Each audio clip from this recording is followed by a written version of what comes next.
엘리 뉴욕은 원래 독해. 안녕하세요, 건축가는 독해입니다. 안녕하세요, 원래입니다. 이자입니다. 작고입니다. 드디어 2024년이 밝았습니다. 모두 그러네요. 새해 복 많이 받으시고요. 저희 올해도 꾸준히 조용히 엘리 원더 계속 할 테니 많은 관심과 사랑 부탁드립니다. 그리고 저 새해를 들어서 꼭 여러분들한테 네. 말씀드리고 싶은 게 있는데, 많은 분들이 요즘 엘리 원독 잘 되세요 이러는 거예요. 맞아요. 아니 엘류 원독이라고 어떻게 이게 엘리 원독이 돼? 나 진짜 요즘 엘리는 나오지도 않는데. 그러니까 엘리 원독이라고 부르시는 분들이 많더라고요. 발음이 어려운가? 네. 다시 한번 엘리 뉴욕은 원래 독해 엘류 원독입니다. 네. 오늘은 어떤 그 프로그램이 준비되어 있나요, 독해 씨? 이게 항상 아무도 준비 안 할 때 하는 거 있잖아요. 네. 아무도 준비 안 할 때 나 혼자 독박 쓰는 거. 네. 그래? 누가 준비 안 해? 누가 준비를 안 했어? 누가? 왜? 아니 심지어 오늘은 스스로 말씀하셨어요. 본인이 아니, 하시겠다고. 오늘 녹음 주제가 뭐냐 그랬더니 모르겠는데. 그래가지고 또 책임감을 느끼고 그래서 그게 저의 준비죠. 마음을 비우고 이렇게. 네, 텅 빈 상태로 오는 것. 네. 저희가 이제 판을 깔아드리는 그렇죠. 거죠. 아유, 그래가지고 건축 독해를 하려고요. 근데 예전에 어느 청취자분께서 축구장 건축 독해를 해주시면 어떻겠냐는 의견을 한번 올려주신 댓글이 있어가지고 거기에 영감을 받아서 그걸 삭제했어야 되는데. 오늘도 또 오늘 불사. 가자 런던 팀의 오늘 힘을 마음껏 얻고 드리블을 하실 수 있게 저희가 그래서 축구장 그러니까 스테디움 건축에 대해서 굳이 뭐 축구장이라기보다는 스테디움 건축에 대해서 얘기를 한번 해볼까 하는데, 아무래도 최근에 갔다 온 스테디움이 네, 토트넘. 다 축구 보러 간 경우밖에 없어가지고 필라델피아도 그랬고 텍사스도 그랬고 그리고 몇 년 전에 갔던 런던도 그렇고 다 축구 보러 갔던 거였잖아요. 그래서 네. 이제 축구 경기장에 대해서 중점적으로 하는 그런 건축 독해를 하려고요. 네, 정말 기대가 됩니다. 스테디움 디자인을 해보신 적은 없죠? 제가 그게 그럼 이제 대학원 시절로 돌아가야 돼요. 대학원 시절에 한번 그런 프로젝트를 한 적이 있었어요. 그래요? 네, 두 번째 학기였던 것 같은데, 그때 프랑스에서 초빙 교수가 오셨었는데, 우리 스튜디오 교수님은 원래 구조를 하시는, 학교에서 구조를 가르치시는 분이셨고, 그분이 자기 친구를 프랑스에서 활동하고 있는 건축가를 디자인을 하시는 양반을 초청을 해가지고, 네. 그분이 이제 스튜디오를 한 학기 한 적이 있었거든요. 네. 근데 그때 당시 뜬금없이 사커 스테디움을 하자는 거예요. 오. 그래가지고 되게 뜬금없기는 했었는데, 그때 그 코니 아일랜드를 사이트로 해가지고, 코니 아일랜드 하면은 뭐 다 알잖아요. 핫도그. 핫도그의 오리진.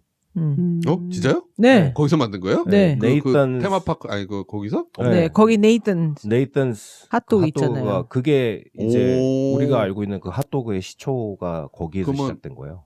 핫도그 이름도 거기서 만든 거예요? 거기서 나온 거죠. 네. 이야. 그래서 왜 노란색에 파란색 글씨로 녹색 글씨.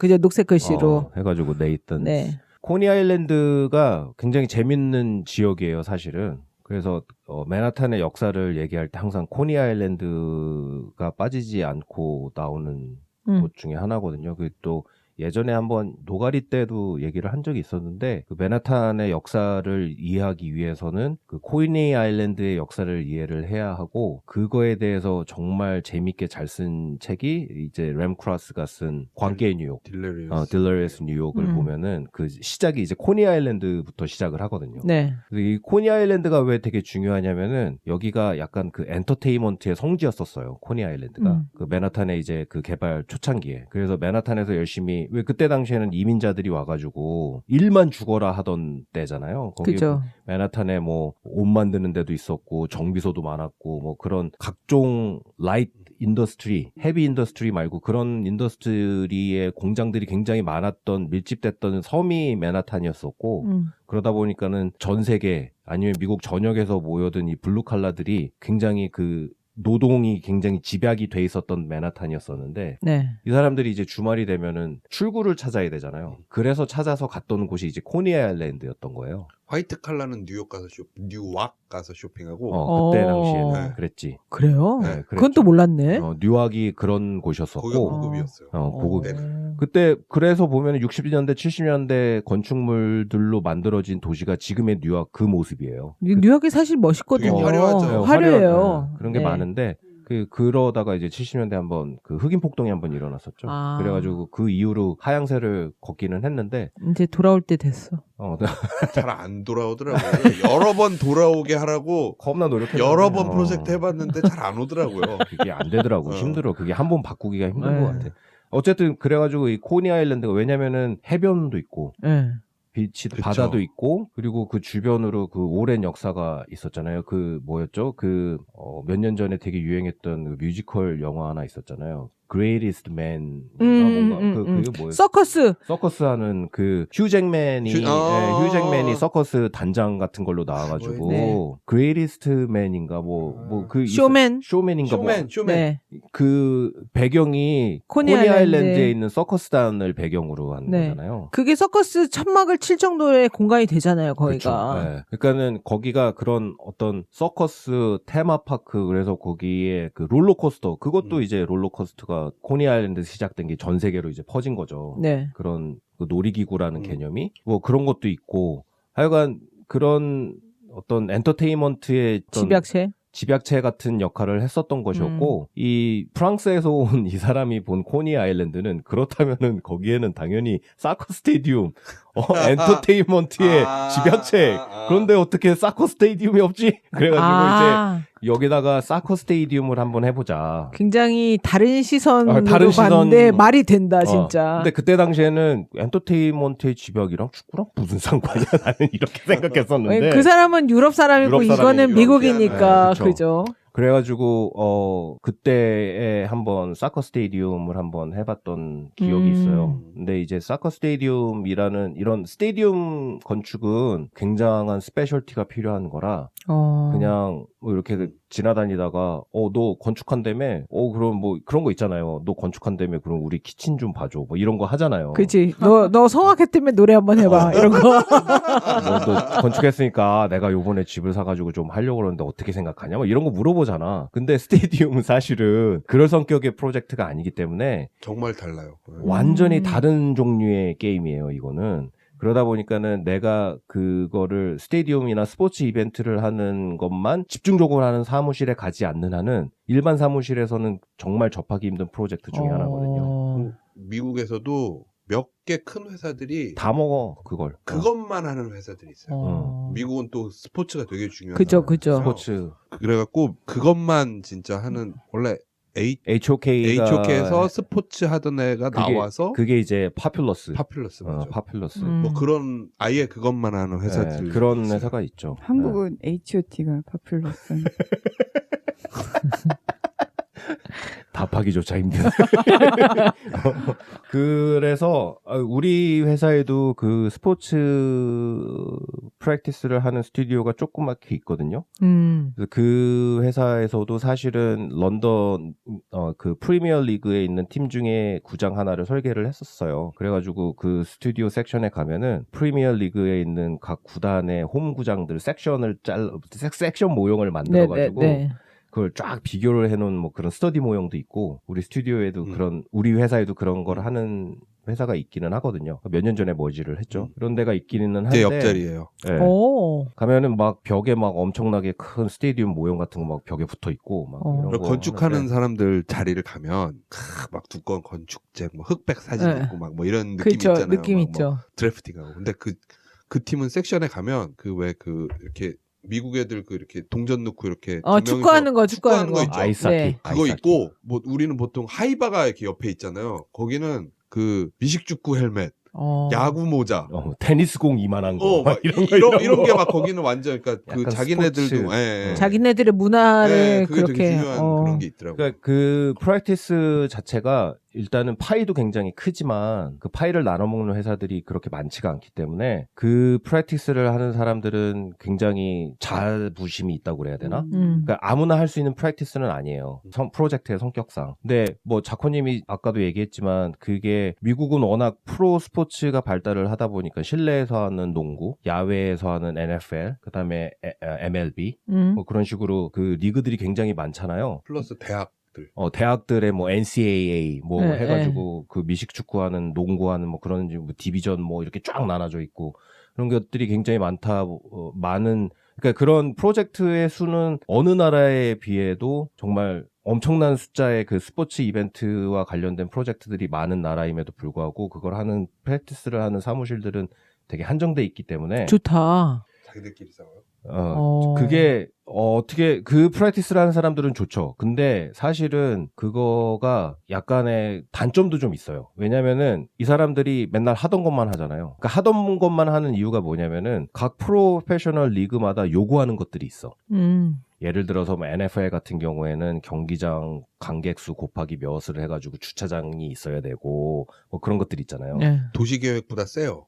걔네가 도시계획을 그게요? 도시계획 우리 도시는 이런 걸 하고 싶어. 근데 NFL 구장이 딱 들어오잖아. 그럼 바뀌는구나. 아무것도 바뀌어요. 못해요. 네, 바뀌어요. 걔네 맘대로예요. 그런 식으로. 와. 왜냐면은 그 도시도 NFL의 프로페셔널 그 팀이 상주하고 있는 그 홈 시리, 네. 홈구장을 갖는다는 게 굉장한 프라이드이기 때문에. 그리고 거기에서 일자리도 많이 창출되고. 일자리하고 새 수입 뭐 그럼요. 이런 것들이 엄청나기 때문에 그 시리에서도 함부로 이렇게 해라 저렇게 해라를 못 하는 거예요. 그죠. 그러니까 그러겠죠. 약간 한국에서는 그런 부분을 조금 이렇게 다르게 예를 들어서 삼성 라이온즈가 야구장을 짓는다고 네. 지자체가 하는 거를 못 이길 그러니까 지자체가 웰컴은 하지만 법규 자체를 바꾸진 못하잖아요. 그죠. 근데 미국은 그게 돼요. 미국은 그게 돼. 그러니까 NFL 같은 경우에는 주차 규정이 엄청 또 많이 있고 그리고 제일 큰 게 자기네 경기를 중계하면서 버는 돈이 되게 크잖아요. 중계료가 엄청나죠. 그러니까 그거를 하는 주변에 높은 건물도 못 지어. 몇 피트 이내에.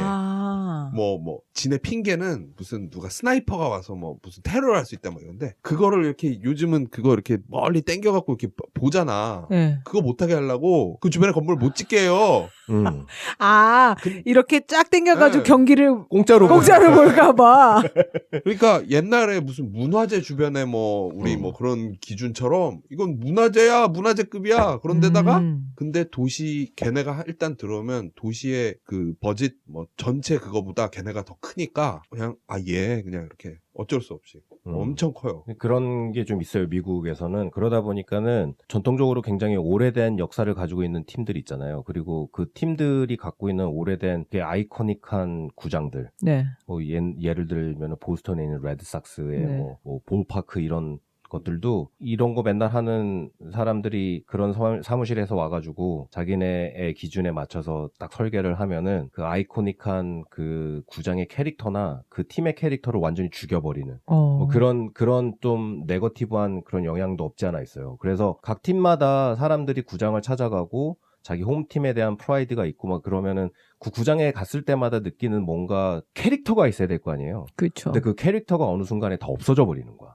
왜냐면은 그거를 설계하는 회사가 하나 두 개가 다 있으니까는 그거를 전국에 있는 프로페셔널 팀들의 구장을 다 디자인한다고 생각하면은 베리에이션이 많이 나올 수가 없는 거거든. 아무리 사람의 크리에이션이나 이것도 결국에는 시도를 해보고 수정을 하고 실수를 해서 보완을 하고 이렇게 만들어지는 안들이기 때문에 그거를 되게 그런 한계점들이 있다 보니까는 그런 좀 네거티브한 피드백도 없지 않아 있기는 해요. 네. 근데 뭐 어쨌든 뭐 그런 스포츠 프로페셔널 리그에 대한 파워가 네. 스테디움이라는 게 그 미국에서는 엄청난 그런 것이고, 그러니까 그 프로페셔널한 이 스포츠가 활성화된 종목일수록 그 리그에서 요구하는 것들, 그다음에 그 구장에서 요구하는 것들이 사실은 이 시티 패브릭이나 어반 디자인보다 항상 그것들을 짓누르고 자기네들이 뭐 이렇게 하려고 하는 뭐 그런 것들이 없지 않아 있죠. 항상 우리나라도 경험을 했잖아요. 그 뭐 월드컵이나 올림픽이나 아시안 게임 이런 거 한번 국제적인 경기를 크게 하다 보면은 경기장 하나 만들기 위해서 뭐라고 그래야 되나요? 그러니까는 그 경기장 하나 때문에 손해를 보게 되는 주변의 사람들이 굉장히 많아요. 사실은 그렇죠. 땅에 대한 이슈도 있는 것이고 교통에 대한 거대한 이슈도 있는 것이고 음. 근데 그거를 하겠다고 그러면은 그냥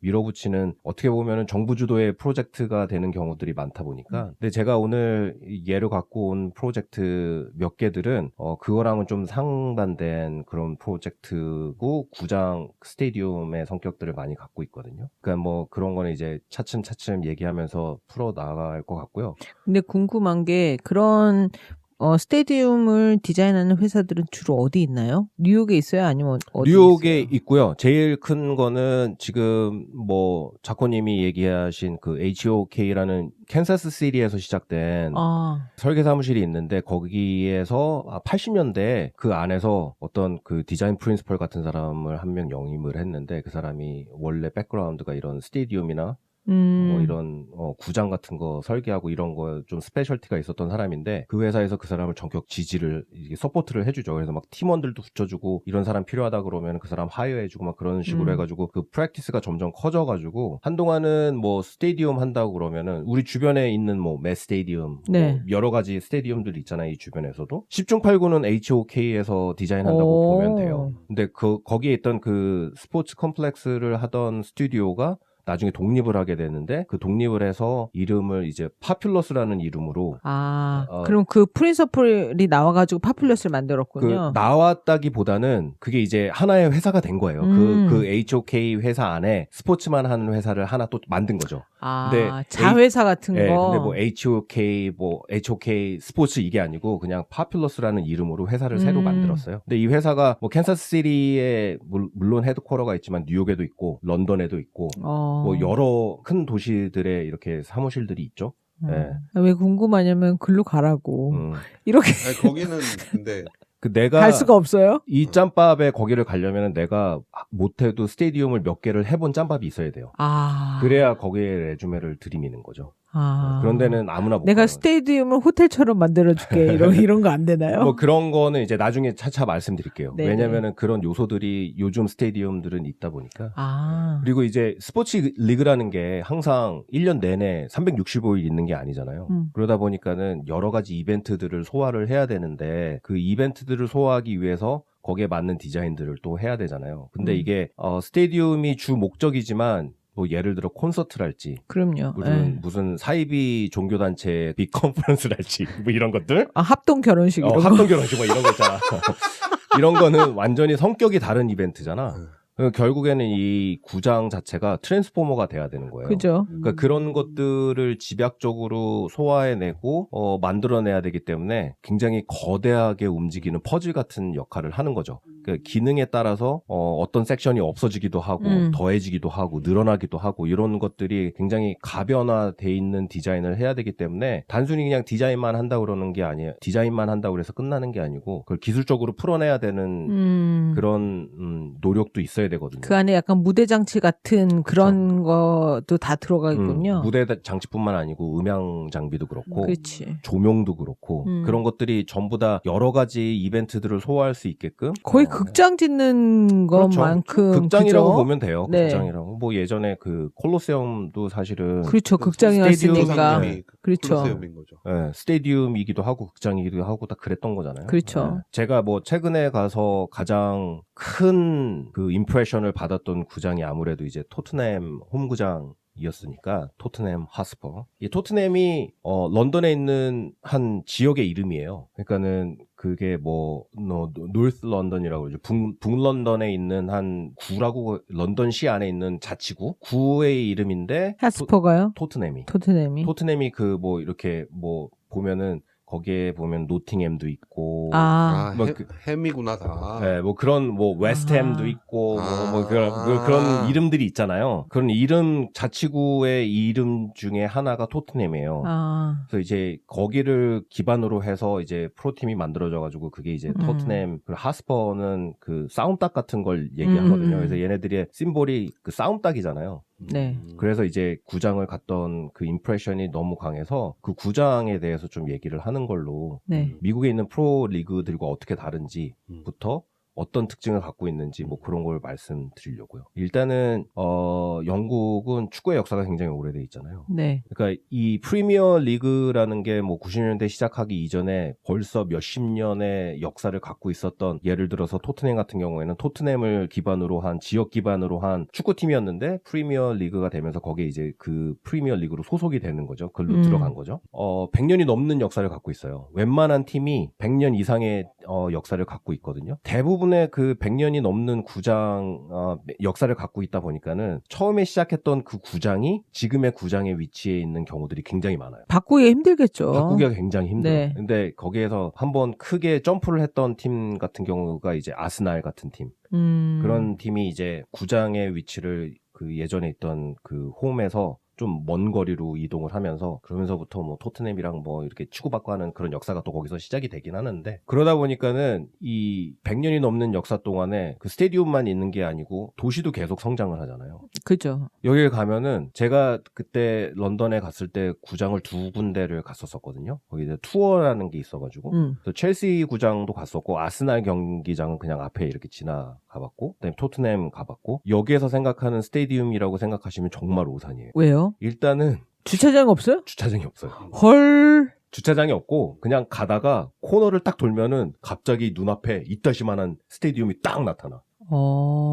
그 드라마틱한 컨트라스트가 되게 인상적이었어요, 저는. 왜냐면 우리가 생각하는 스테디움이라는 건 심지어 우리나라에 있는 구장들도 가려면은 접근성이 굉장히 어렵잖아요, 사실은. 잠실 막 거기 고수부지에 차 대고 하고도 한참을 그렇죠. 저기 있는 구장을 보면서 계속 걸어가야 되는 거야. 근데 여기는 그냥 가다가 이렇게 골목길을 이렇게 탁 돌면은 그냥 구장이 눈앞에 있어요. 그래서 그 옆에 보면은 그냥 2~3층짜리 건물들이 다다다닥 다 붙어 있고 되게 신기해. 그래서 일단은 주차장 요구하는 그런 면적들이 없기 때문에 상대적으로 접근성이 굉장히 쉬워요. 그래서 그냥 지하철이나 버스 타고 그냥 스탑 이름이 스테디움 그냥 올림픽 체조 경기장. 뭐 그런 체조 식으로. 경기장입니다. 근데 거기서 내려도 한참 걸어가야 되잖아. 그죠. 근데 여기는 그냥 딱 내리면 스테디움이 바로 있어요. 그 정도로 되게 가깝거든요. 그게 뭐 여러 가지 이유가 있을 수가 있지. 역사가 오래되다 보니까 도시가 성장하는 만큼 이제 거기에 어떻게 주차장을 그걸 어떻게 그 땅들을 확보를 하겠어요. 확보를 못 하잖아, 사실은. 그러다 보니까는 그런 주차장이 없는 이유도 있고, 접근성이 너무 좋다 보니까는 굳이 운전을 해서 특히나 런던 시내에서 차를 가지고 그 구장 축구 보러 간다? 가서 내 차를 주차를 하고 그거를 보러 간다? 이런 사람들, 그거는 진짜 그러지 않아도 얼마든지 접근성이 쉽기 때문에 이 런던을 홈으로 하고 있는 구장 그 팀이 6개인가 7개인가 돼요. 그러면은 뭐 예를 들면 뉴욕으로 치면 뉴욕 브롱스 뭐 이런 거 그렇죠. 그런 안에 거기마다 이런 프로페셔널 리그 팀들이 막 있는 거야. 그리고 스테디움이 하나씩 있다고 생각하면은 엄청 많은 거죠. 진짜 많은 거네요. 엄청 많은 거잖아. 그러면 그것만 있는 거냐? 아니잖아요. 연습장도 있어야 되지. 그죠? 그리고 연습장을 진짜 실제로 하는 경기장에서 못 하잖아요. 경기 연습을 하면 잔디가 다 망가지니까. 그죠. 그러면 연습장 따로 있어야 되지. 잔디 관리 따로 해줘야 되지. 그러니까 이게 엄청난 많은 인프라가 필요해가지고 경기장 컴플렉스가 굉장히 클 거라고 생각하는데, 우리나라도 보면은 상암 경기장 가면 그 옆에 보면은 그 연습장이 있어요 또. 근데 거기는 주로 하는 역할이 뭐냐면은 이제 잔디 이식이죠. 잔디 이식. 그래서 경기가 한번 끝나면은 그 연습 경기장에 있는 잔디를 갖다가 떠다가 거기다가 이식하고 이런 식으로 하다 보니까는 그 옆에 천연잔디 연습장이 항상 있거든요. 근데 여기는 그런 방식이 아니에요. 땅도 없고 구장만 딱 있다 보니까는, 쉽게 말해서 이게 잔디가 이동식이에요. 이동식. 이 스테이지가 이동식이어가지고, 그러니까 그 첼시 구장에 갔을 때는 그 구장만 해도 굉장히 오래된 구장이어가지고 그 정도의 신식 그런 테크놀로지는 없었거든요. 첼시 경기장은 이제 이게 구조가 한 층으로 돼 있어가지고 땅이 네. 그 구장 자체가 한 층으로 돼 있어가지고 경기가 없는 날에는 인공 조명을 쫙 켜놔요. 인공 조명을. 우리 그 플랜트 플랜트 키울 잘하라고. 때 하는 그 주는 그 인공조명을 라이트. 경기장을 그걸로 그러니까는 그 경기장을 다 못 덮지. 그러니까 한 섹션 한 다음에 몇 시간 째워준 다음에 한 섹션 옮겨가지고 또 진짜? 째워주고 그런 식으로. 그래가지고 왜 그 미국에 보면은 엄청나게 큰 농장에 농약 뿌릴 때 저쪽 끝이랑 이쪽 끝에 바퀴 달려 있어가지고 쫙 가는 애들 있잖아요. 그다음에 그 중간에 노즐 같은 게 막 있어가지고 그게 쫙 가면서 농약 쳐주는 그런 기계 있잖아요. 그런 식으로 돼 있는 기계가 운동장에 그렇게 딱 앉아 있어요. 그래가지고 햇볕을 쬐주고 몇 시간 지나면 그래가지고 한번 쫙 해가지고 잔디 상태를 경기할 때까지 그 만들어 주는 거야. 그러고선 그거를 싹 치우는 거죠. 근데 토트넘 경기장 같은 경우에는 그게 이제 복층으로 돼 있어가지고 땅이. 잔디를 교체를 해. 멋있다. 교체를 해가지고 밑에 들어가면은 똑같은 시스템이 지하에 있는 거죠. 야. 지하에서 인공조명으로 잔디를 키우고 있는 거야. 그래서 필요하면은 그게 올라오고 했던 경기장은 밑으로 내려가고 이런 식으로. 그게 30분 안에 교체가 가능하대요. 경기장 전체를 싹 가는데. 이야, 너무 쿨하다. 그러니까는 그러다 보니까는 만약에 사이비 종교의 합동 결혼식 그러면 사람들이 막 잔디밭에 올라갈 거 아니야. 그러면 올라가고 의자 있고 막 의자 갖다 찍고 그러면은 잔디 다 망가지니까 그럴 때는 인공 잔디를 올리는 거죠.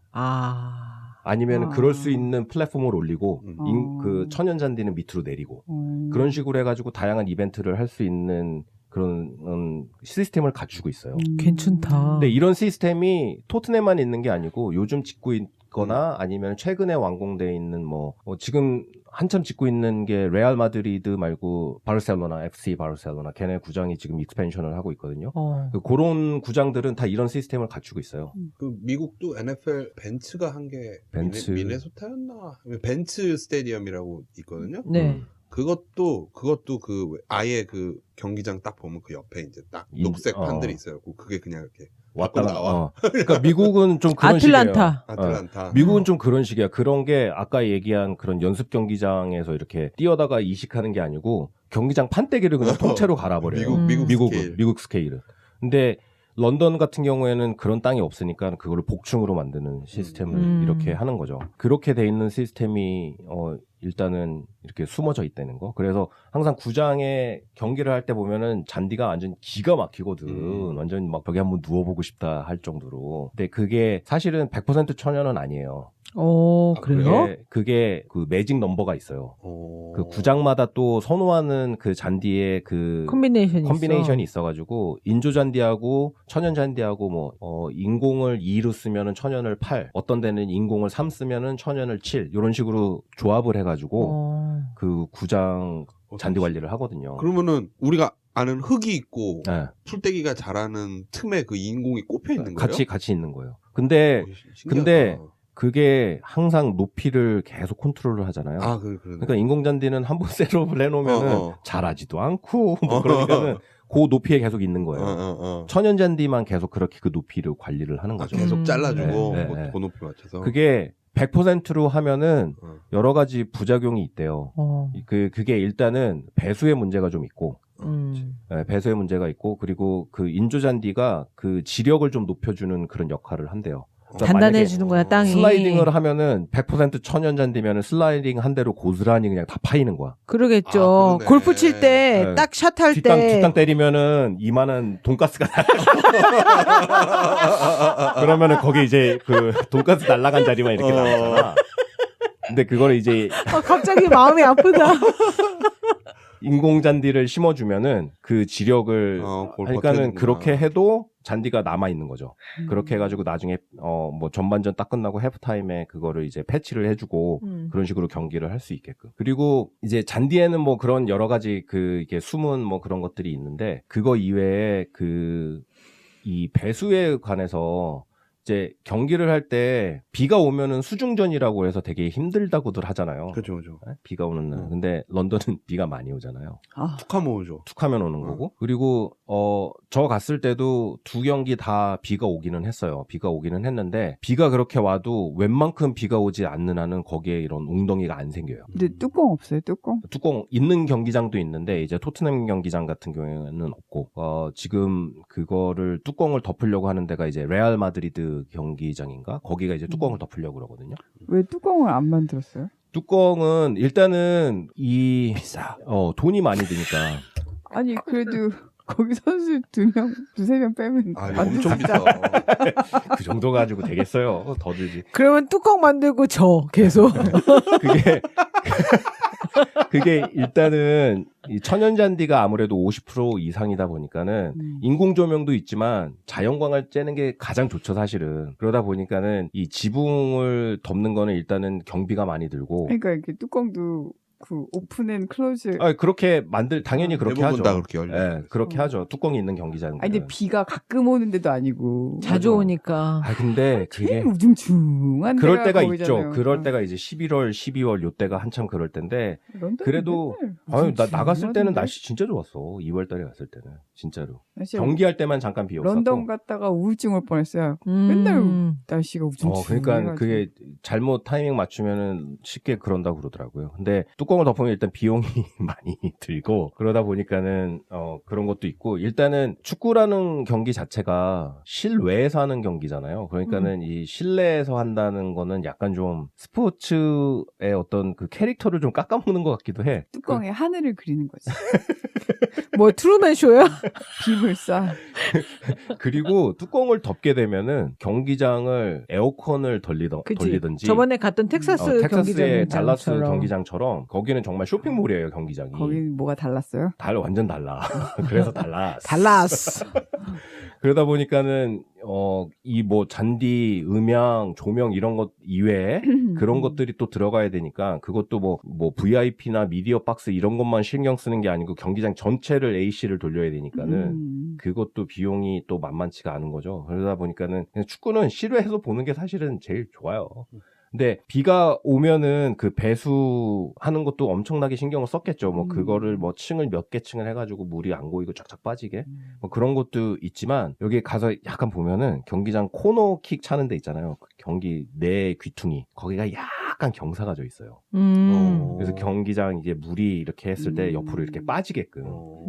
그래서 그게 실제로 경기하는 거를 TV로 보면 잘 못 느끼는데 경기장 가서 직접 보면은 코너킥 차는 부분은 약간 이렇게 경사가 약간 내려가 있어요. 약간 내려가 있고 그리고 경기를 하기 전에 항상 물을 뿌려요. 왜냐면은 경기의 속도를 올리기 위해서. 그러니까 비가 왔을 때 타이어에 그게 뭐 수막 현상 생긴다고 해서 미끄러진다고 그러잖아요. 그런 것처럼 공의 마찰을 줄이기 위해서 항상 잔디가 약간 선수도 미끄러지잖아요. 그렇죠. 그러니까 미끄러지라고 하는 거예요? 얘네들 그 스파이크를 다 신고 있잖아. 스터드를 다 신고 있잖아요. 빨리빨리 움직이라고.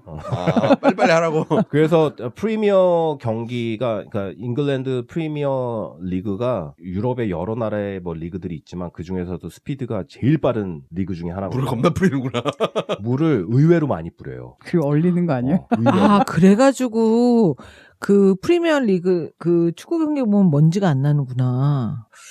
뭐 그렇게 생각할 수 있네. 왜냐면 왜냐면 나는 잔디밭에서 하는데 왜 먼지가 저렇게 안 나지? 생각을 한 번도 해본 적이 없네. 맞아요.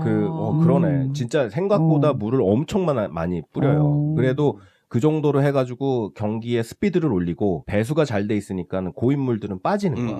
그러다 보니까는 촉촉한 경기네요. 굉장히 촉촉해요. 그래서 얘네들이 슬라이딩을 해도 다치지 않고 생각보다 굉장히 멀리 슬라이딩을 맞아. 맞아. 굉장히 골 세레모니하면 무릎으로 하는데 와 저게 무릎이 다 나나? 나가지 그치. 라고 생각하잖아요. 근데 의외로 그게 마찰이 적기 때문에 굉장히 많이 미끄러지고 공의 스피드도 굉장히 빨라요. 그러니까 소림축구 이런 거 보면은 먼지 엄청 많은데 그러네. 소림축구만은 아니라 우리 어렸을 때 축구장에서 할 때 생각해보면 학교 운동장 돌바닥이잖아. 먼지가 날 거란 생각 자체를 안 했던 것 같아. 한 번도 그거 먼지를 본 적이 없어서 그러네. 진짜 먼지가 나도 생각을 없네. 못해봤네. 진짜 먼지가 없어요. 소림축구랑 항상 소림축구 촉촉하게 있어서. 그리고 미국이 아니고 이제 영국의 이제 프리미어 리그 구단들을 가보면 그런 거를 느낄 수가 있거든요. 잔디의 퀄리티가 얼마나 진짜 끼깔난지. 그거는 TV에서 보면은 완전히 그냥 폭신폭신한 그냥 녹색밭처럼 보이잖아요. 근데 너무 실제로 오히려 되게 그 인공적으로 보여요. 너무 좋아서. 근데 이제 그러다 보니까는 그게 이제 어느 정도의 인공도 섞여 있기는 한 거고 그렇게 돼 있는 거긴 하지만 그 잔디 관리를 하기 위해서 그런 걸 엄청 그 코너 차는데 거기도 약간 이렇게 궁굴려 놓고 막 그 메시가 저기에 있다가 미국으로 오면서 조건으로 것 중에 하나가 나는 천연잔디 아닌 데서는 축구하지 않겠다라고 했잖아요. 그래서 미국의 구장들은 NFL 때문에 대부분이 인공잔디를 천연잔디에 요구가 없어요. 얘네는 다 그 풋볼. 아메리칸 풋볼은 아티피셜이에요. 전부 다 천연잔디가 아니고 다 인공잔디거든. 원래 미국이라는 데가 다 인공으로 하잖아요. 인공으로. 근데 왜 그 천연잔디 써야 되는 왜냐면 FIFA 규정이 있기 때문에 네. 그런 걸 할 때는 이 판을 통째로 갈아버리는 거지. 그런 거 아닌 이상은 인공잔디를 쓰는데 이제 메시가 오면서 나는 천연잔디 없는 구장에서는 축구를 안 하겠다. 그래가지고 이 미국에 있는 구장들이 난리가 났구나. 난리가 났어. 그래가지고 지금은 많이 그게 이제 천연잔디로 그거를 이제 조합을 해가지고 미국에 메시가 와야지 장사가 되는데 메시가 안 와. 메시가 와가지고 티켓값이 10배 이상 떴어요. 미국의 프로축구 야. 리그가. 그 정도로 왜냐면은 그래야 더 거친 경기, 더 빠른 경기를 할 수가 있거든. 축구가 아니 천연잔디 말고 인공잔디에다가 물 계속 뿌려보면 뭐해? 그 계속 웅덩이밖에 더 생기겠어. 그치. 물 흡수를 못하는 거. 안 되니까. 그러니까는 천연잔디를 해야 그게 가능한 거니까. 그래서 요구 조건 중에 하나가 그거였대요. 그래서 미국에서도 이제는 천연잔디가 많이 섞여 있는 구장에서 이제 축구들을 하기는 하는데, 근데 일단은 이제 유럽에 있는 거는 기본적으로 반 이상이 천연잔디를 쓰는 구장들이고. 그 구장의 천연 잔디를 관리하기 위해서 그런 보이지 않는 그런 수많은 그 작은 디테일들이 그렇게 있다. 그러니까. 네. 그리고 축구 전용 경기장이 이 사람이 가면은 심장이 그냥 쿵쾅쿵쾅 뛰는 이유가 선수랑 그러니까 눈앞에서 뛰는 선수들과의 거리가 굉장히 가까워요. 근데 우리가 생각을 해보면 예를 들어서 그 잠실 주경기장 거기는 육상까지 해야 되잖아요. 그죠. 거기 막 트랙이 있고 막 그러다 보니까 그렇죠. 관중석이랑 거리가 굉장히 멀거든요. 네. 근데 여기는 제일 가까운 데는 5m도 안 돼요. 관중석에서 선수 잘못하면 꼭 얼굴 맞을 수도 있겠네. 맞지. 뻥뻥 차면 다 맞죠. 그러니까 잘못 온 거 막 잡고 이러잖아. 네, 잡고 막 그러죠. 맞으면 어떻게 잡고 가문의 엄청 영광 빨리 아니야? 그 축구를 다 보고 있으니까 공이 오는 걸 다 보고 있는 거지.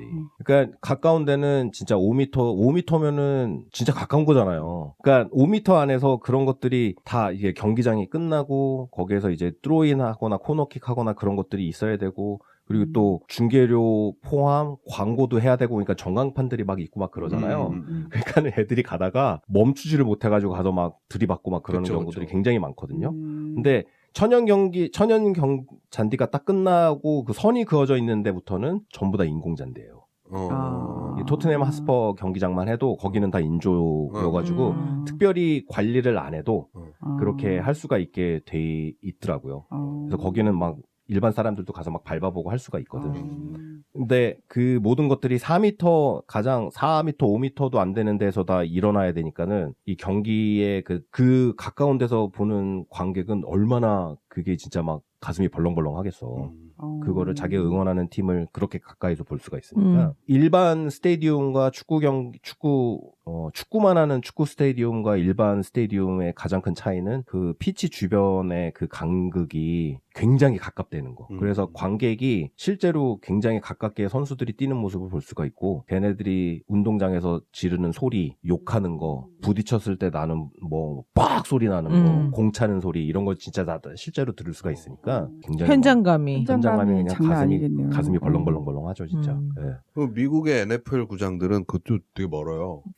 멀죠. 네. 엄청 네, 멀지. 그러니까 NFL은 기본이 TV 중계가 목표인 거예요. 그렇죠, 그렇죠. 네, 그래서 사이즈도 그러니까 경기장 자체 규격도 더 크고 들어가는 인원의 수도 영국 대 미국의 느낌이라는 거 있잖아요. 그러니까 7만 명, 8만 명이 들어가요. 근데 그렇죠. NFL은 1년에 경기를 8번인가 하거든요. 많이 안 해. 그 큰 경기장을 그거용 경기장을 만들어놨고 6만 명이 들어가면 차가 몇만 대가 오는 거잖아요. 그렇죠. 그 몇만 대의 주차장이 있어야 되는 거야. 근데 그게 1년에 8번을 쓴다는 거야.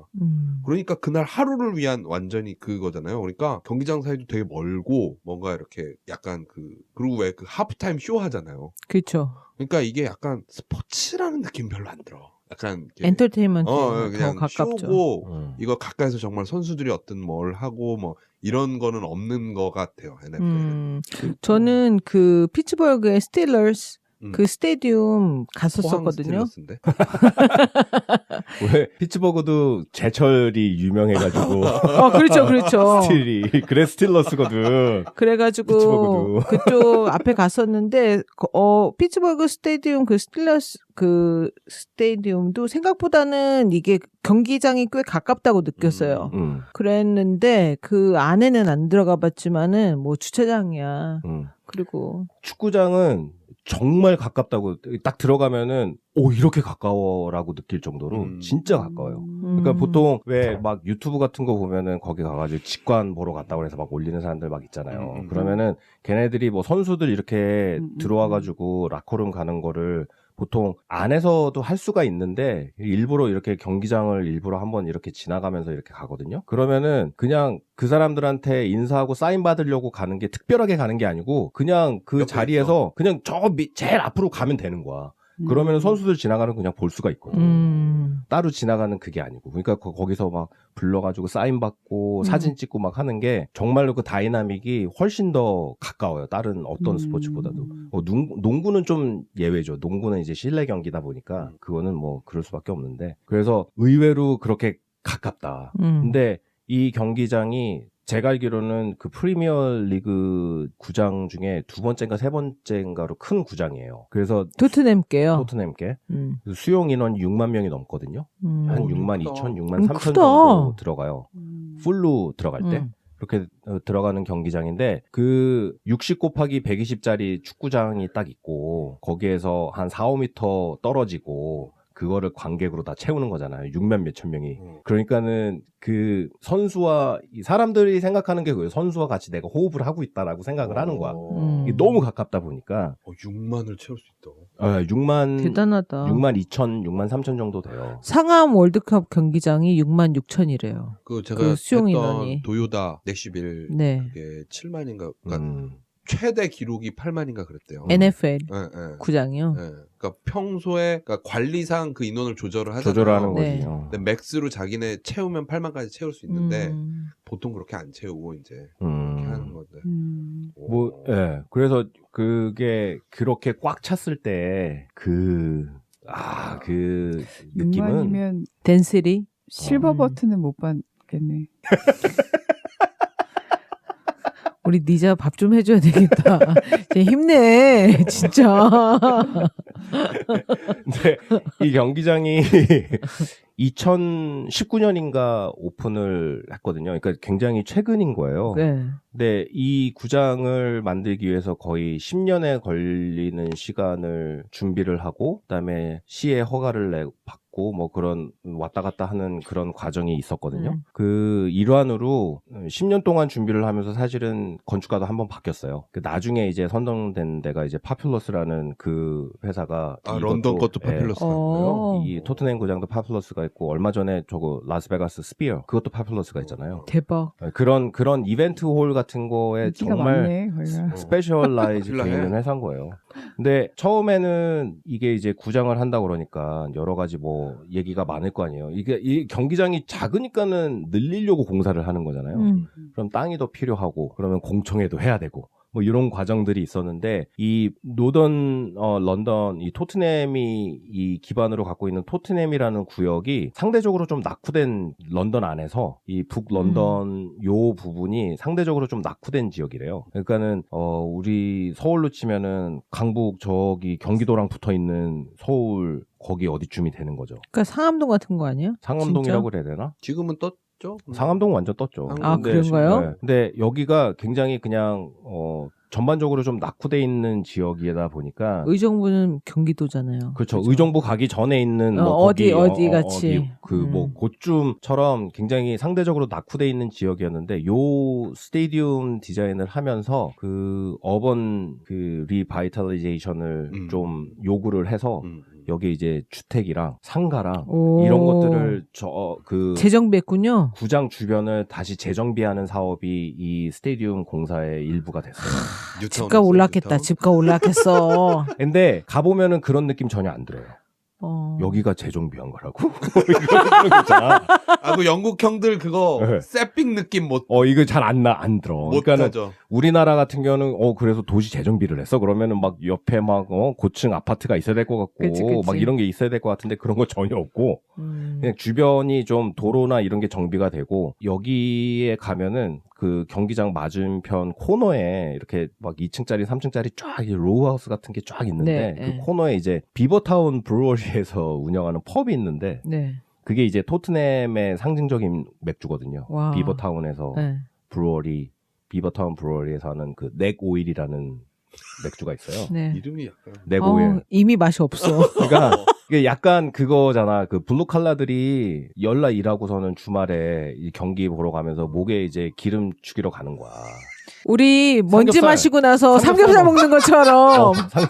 그래서 얘네 그 맥주 이름이 넥 오일이에요. 어. 그래서 넥 오일이야, 진짜로. 그래서 어. 맛은 별로 없는데 되게 상징적이지. 어. 근데 그거 하나 이렇게 좀 약간 좀 번듯해 보이는 정도? 나머지는 재정비했다라는 생각이 전혀 안 들 정도로 여기를 이제 경기가 있는 날은 되게 멀리서부터 교통을 차단을 하거든요. 그렇죠. 그래서 네, 거기다 네. 내려서 걸어가라고 뭐 이런 식으로 하는데 딱 내려서 걸어가기 시작해 보면은 여기가 정말 좀 낙후돼 있는 지역이긴 하구나라는 게 느껴져요. 어떻게 왜 느껴져요, 그게? 그게 이발소들이 겁나 많고 이발소들이 겁나 많은데 그 이발소가 그러니까는 그 영국이 그런 것들이 많잖아요. 이발소하고 미용실보다 이발소가 생각보다 되게 많고 문신하는 집들 그런 데가 굉장히 많거든요. 근데 여기는 이제 이 주변에는 그 남자들 가는 이발소들이 굉장히 많더라고요. 아, 내가 또 느꼈던 거 하나가 미국은 미용 패션 이게 여자들 거가 좀 많이 있잖아요. 네. 네일이고 이런 거고. 영국은 백화점의 1층에 제일 중요한 패션 코너가 남자 코너예요. 남자 오. 맞아. 그 영국은 남자 약간- 아예 한 층이 다 남자 코너. 그러니까 그게 엄청 큰 먼저야. 백화점에서. 뭔가 어.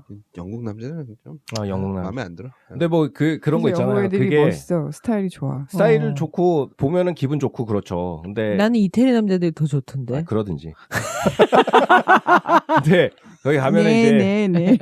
뭐 이제 느낌이 이 고급스러운 이발소라기보다는 왜 그 밖에 보면 간판이 이렇게 붙어 있은 다음에 이런 머리 잘라줘요 뭐 그런 거 있잖아요. 거기 보면 막 축구 선수들 이 헤드샷들이 막 김병지 머리. 축구 선수들 헤드샷들이 이렇게 있어. 그래가지고 김병지, 이천수 이렇게 다 이렇게.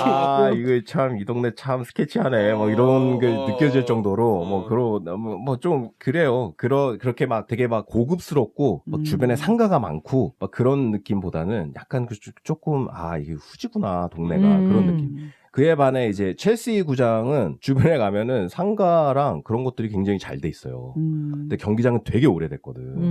근데 첼시가 요즘은 되게 못하고 있는데 한때는 정말 기가 막힌 막 트로피랑 막 엄청 어마무시하게 우승 많이 했었거든요. 첼시라는 이 팀이. 그러다 보니까는 그 동네도 이 토트넘이 있는 동네랑은 약간 더 부티나. 약간 격이 좀 달라. 어. 그래가지고 그런 좀 차이가 있더라고. 다시 말하지만 이 구장이 들어선 게 그냥 어번 패브릭 안에 그냥 들어가는 거기 때문에 거기를 막 다 여기서부터 이 블락까지 다 밀어 이게 아니고 거기에 있는 것들을 최대한 살려서 그런 걸 하다 보니까 이 주변 분위기가 어떤지가 너무나 이제 구장들이랑 같이 이렇게 다 오버랩이 되는 거죠. 그래서 도시 안에서의 이 스테디움이라는 게 이런 방법으로도 가능하구나라는 게 저는 그것 때문에 되게 많이 놀랐어요.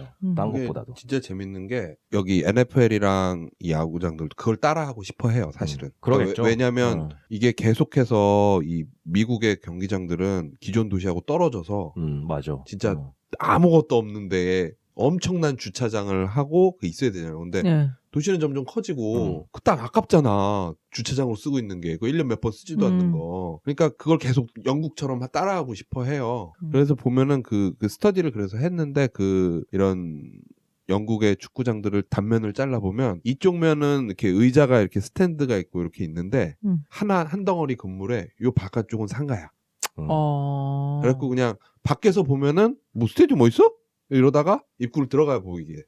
그런 식으로 해서 미국에서도 모범으로 따지는 게 아까 얘기했던 보스턴 그 야구장 볼파크. 있잖아요. 그거는 그런 식으로 그런 돼 식으로 돼 있어요. 있지. 그러니까 외부가 스테디움이 아니라 뭐 맥주집 뭐 이런 거 막 이렇게 있고 들어가야 그게 있는 거고 그래서 아예 또 미국은 또 그걸 또 해갖고 더 확장시켜서 쇼핑몰처럼 이렇게 그놈의 앞에 쇼핑몰 어떤 건지 알 것 아, 같아요. 예. 아예 그러니까 그걸로 도시를 만들어요. 그러니까 야구장 입구를 놓고 거기서부터 이제 평소에 쓰는 무슨 뭐 거기 가면 치폴레도 있고 뭐도 있고 이렇게 해서 그 뒤는 주차장으로 쓰고 이런 식으로 이제 따라하려고 노력을 하는데 아직도 대부분의 미국 그 경기장들은 정말 사막 한가운데 혼자 서 있는 이런 막 형태로 돼 있죠. 그러면은 우리 그때 맷 스테디움 네. 맷라이프 갔을 때 네. 그때 가봤잖아요. 콘서트 때문에. 네, 거기 콘서트 때문에도 가고 그 코로나 백신 맞으러 가고. 네. 아 진짜 거기 진짜 어. 기가 막히잖아. 진짜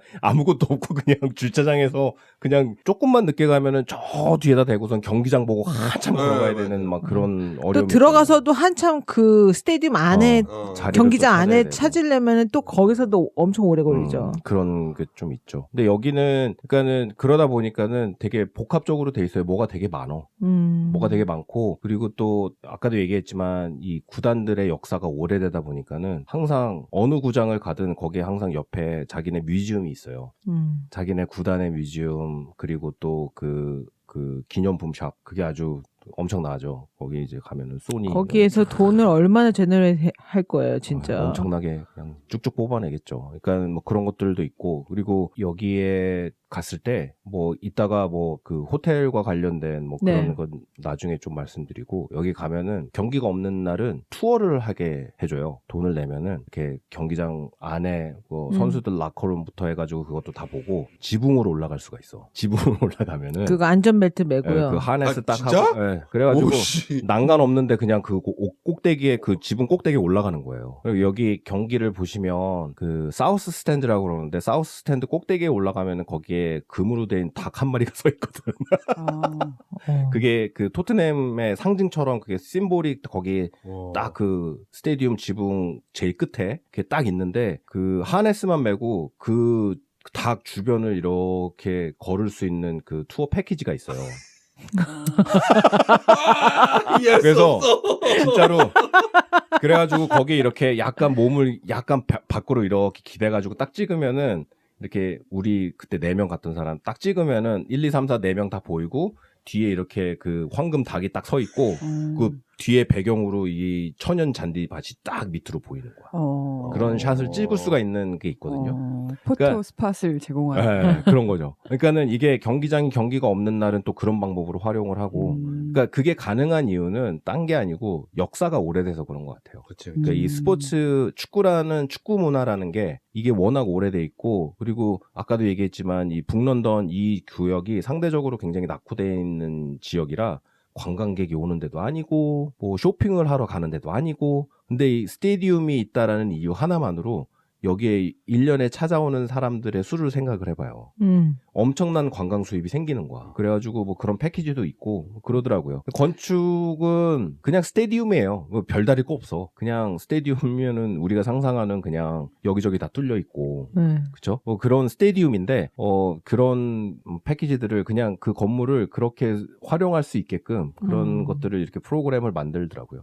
그래서 그 꼭대기까지 올라가는 여정이 또 재밌지. 근데 스테디움을 설계할 때 가장 중요하게 생각하는 게 뭐예요, 그러면? 그 가장 중요한 거는 이제 관객수죠. 관객수. 네. 제일 중요한 건 관객수예요. 이게 도대체 몇 명까지 수용이 가능하고 여기에 꽉 찼던 사람들이 몇 분 안에 이 구장을 다 빠져나갈 수 있을 것이냐.